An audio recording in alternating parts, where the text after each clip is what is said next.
नमस्कार, मी सचिन डेरे. आपण पाहत आहात आपला आवाज. शिवजन्मभूमीत विविध क्षेत्रात उल्लेखनीय कार्य करणाऱ्या 30 व्यक्ती आणि संस्थांना शिवनिर्भूषण पुरस्काराने सन्मानित करण्यात आले. या पुरस्कार वितरण सोहळ्यामध्ये शिरूर तालुक्याचे खासदार शिवाजी आढळराव पाटील यांनी जनतेला संबोधित करताना काय वक्तव्य केले पाहूयात. प्रकल्प आहे अष्टविनायक जोड रस्ता.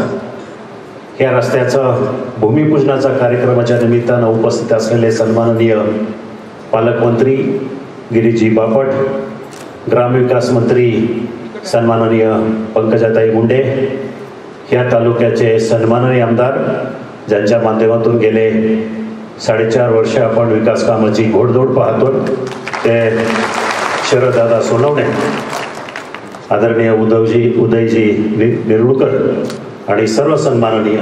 मी जास्त बोलण्यासाठी इथं उपस्थित नाही. सन्माननीय मुख्यमंत्र्यांचं मी या ठिकाणी ह्या विभागाचा खासदार म्हणून स्वागत करण्यासाठी इकडे उपस्थित आहे. बाकीची छोटी मोठी कामं तर आम्ही करतच आहोत.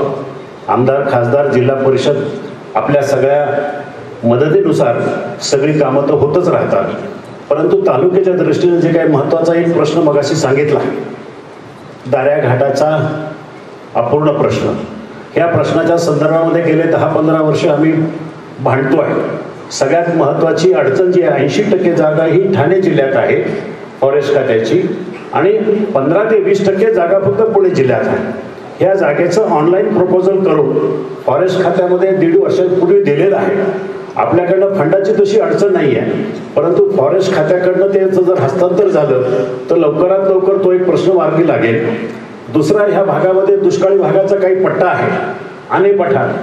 ह्या आणे पठाराला जर पाणी मिळालं, ते सुद्धा चिलेवाडी धरणातनं, तर त्याचा सुद्धा भविष्य काळामध्ये आमच्या जुन्नर तालुक्यामध्ये उरलेला जो भाग आहे दुष्काळग्रस्त, त्या भागाचा एक नंदनवन होईल, हे सुद्धा अतिशय महत्त्वाचं आहे. मगाशी आपल्या कानावर घातल्याप्रमाणे बैलगाडा शर्यत आपण आपल्या सरकारच्या माध्यमातून विधानसभेमध्ये कायदा मंजूर करून राष्ट्रपतीकडनं संमती घेतलेली आहे. दुर्दैवानं पेटाच्या विरोधामुळे ते बाब आता सुप्रीम कोर्टात आहे. तर सुप्रीम कोर्टाच्या माध्यमातून आम्ही करतोय, परंतु आपल्या सरकारच्या पशुसंवर्धन खात्याच्या माध्यमातून सुद्धा पाठपुरावा होणं गरजेचं आहे. आपण संबंधित तशांना आदेश द्या.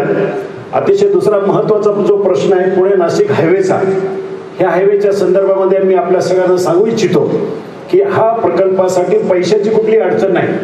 पैसे सगळे आहे, परंतु जो ILFS कंपनी ठेकेदार आहे, ते ठेकेदारीचं दिवाळीत गेल्यामुळं हे काम बंद पडलेलं आहे. पण तरी सुद्धा त्यांच्याशी ILFS कंपनी आणि नॅशनल हायवे यांचा वाद कोर्टामध्ये चालू असताना सुद्धा स्पेशल खास बाब म्हणून मी 80 कोटी रुपये नितीनजी गडकरीकडनं आणून त्या रस्त्याचं काम मी येणाऱ्या 4-8 दिवसामध्ये चालू होईल याची मी आपल्याला खात्री देतोय.